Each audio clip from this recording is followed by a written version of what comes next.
Ézéchiel, chapitre 46. Ainsi parle le Seigneur, l'Éternel. La porte du parvis intérieur, du côté de l'Orient, restera fermée les 6 jours ouvriers. Mais elle sera ouverte le jour du sabbat, elle sera aussi ouverte le jour de la nouvelle lune.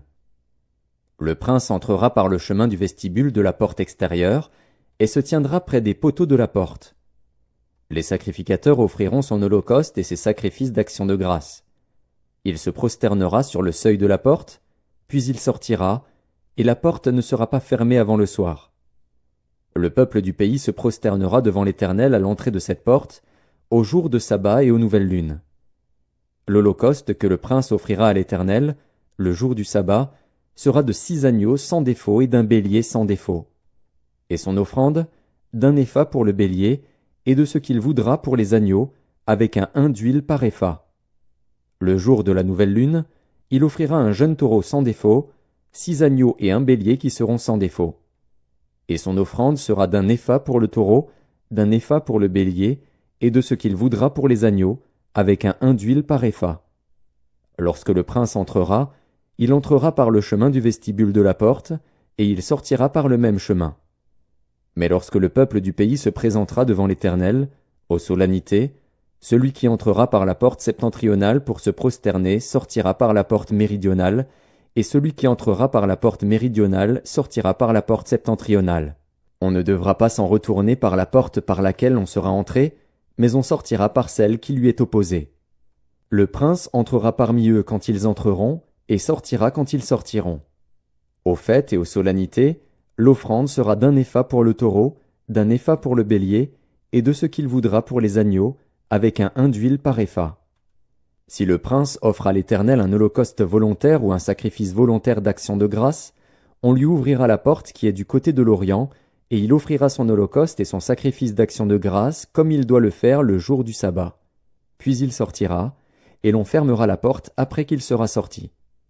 Tu offriras chaque jour en holocauste à l'Éternel un agneau d'1 an, sans défaut, tu l'offriras tous les matins. Tu y joindras pour offrande, tous les matins, un 6e d'épha, et le tiers d'un hin d'huile pour pétrir la farine.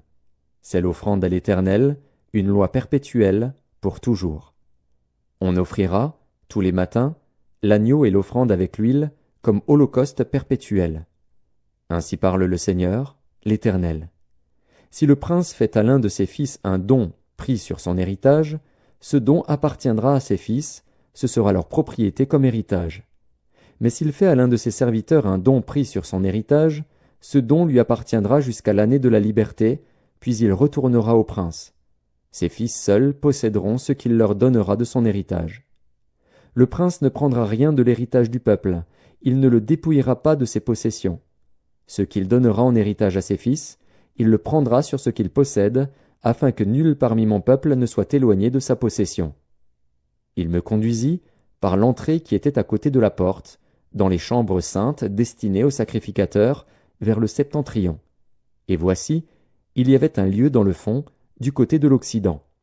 Il me dit, c'est le lieu où les sacrificateurs feront cuire la chair des sacrifices de culpabilité et d'expiation, et où ils feront cuire les offrandes, pour éviter de les porter dans le parvis extérieur et de sanctifier le peuple. Il me conduisit ensuite dans le parvis extérieur, et me fit passer vers les 4 angles du parvis. Et voici, il y avait une cour à chacun des angles du parvis. Aux 4 angles du parvis, il y avait des cours voûtées, longues de 40 coudées et larges de 30. Toutes les 4 avaient la même mesure, dans les angles. Un mur les entourait toutes les 4, et des foyers étaient pratiqués au bas du mur tout autour. Il me dit, ce sont les cuisines, où les serviteurs de la maison feront cuire la chair des sacrifices offerts par le peuple.